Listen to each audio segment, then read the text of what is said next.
like I said before, Guatemala triggered in a new generation, a younger generation of Latin Americans all over the region, particularly in the Caribbean and Central America, this rejection of the concept that far-reaching change could be enacted without some sort of revolution or revolutionary movement.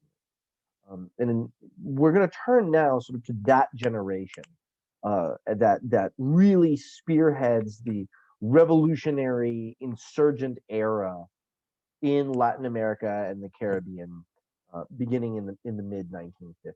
We've already talked about the fact that Che Guevara was in Guatemala, as many others were, people who had flocked to Central America to observe this democratic experiment that had been brutally crushed by a CIA intervention.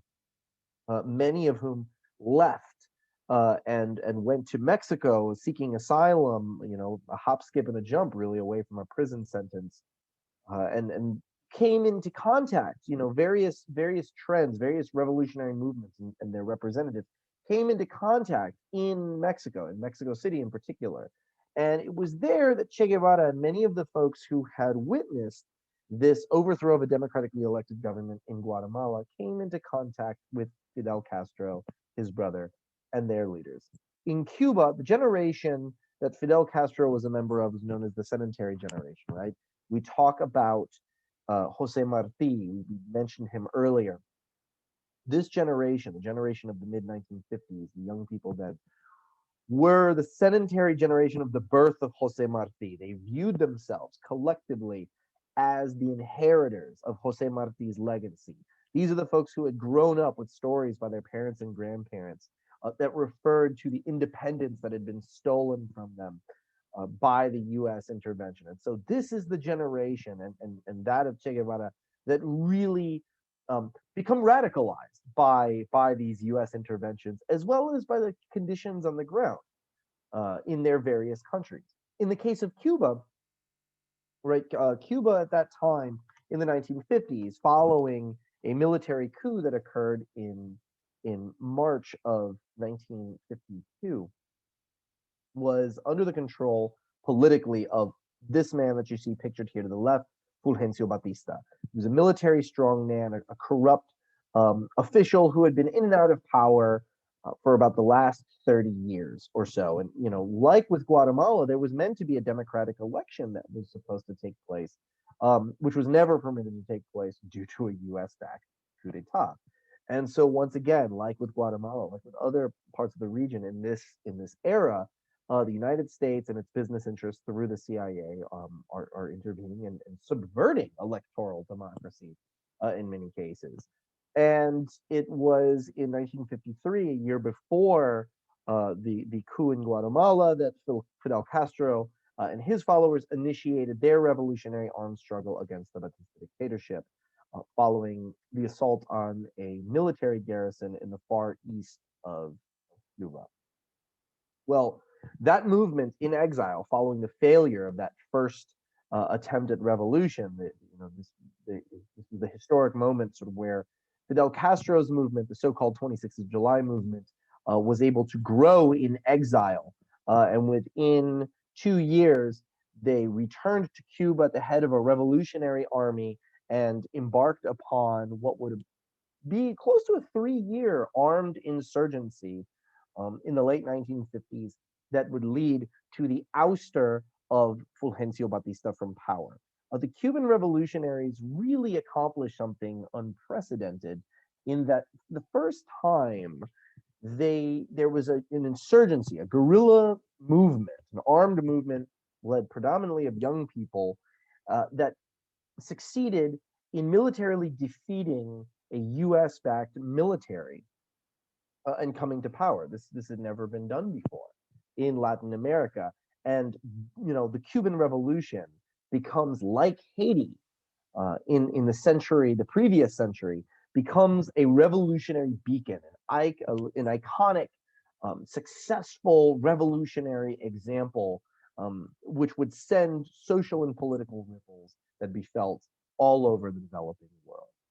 right? And in January 1959, when Fidel Castro and his band of revolutionaries come to power, January 1st, 1959 in particular, he gave an important speech in which he said, you know, this time, this is not going to be like 1898. It will not be like 1933. It will not be like these other periods where the political and social ambitions of the Cuban people are going to be subverted from within or without. And, most North Americans who heard these speeches really discounted them and didn't quite understand what was being referred to here. But I would make the argument that every Cuban with a radio that was sitting near the television, that was reading the press, understood exactly what Fidel Castro was talking about. We're seeing this moment in 1959 where Cuba is re-engaging with its past.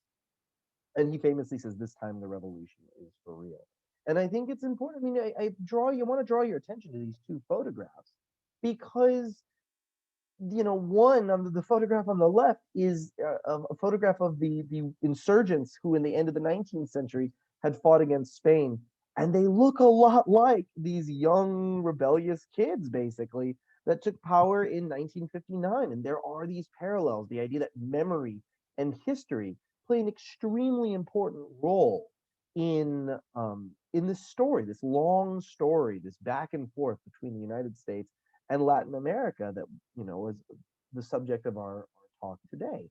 That Latin Americans had and have continued to have differing visions of what their social and political reality should be, and we're willing to fight for them.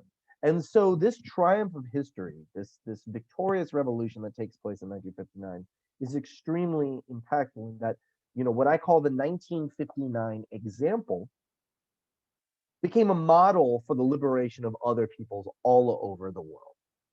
And this is not a talk specifically just on the Cuban Revolution. There can be an entire presentation just on Cuba in revolution, right? Cuba post 1959.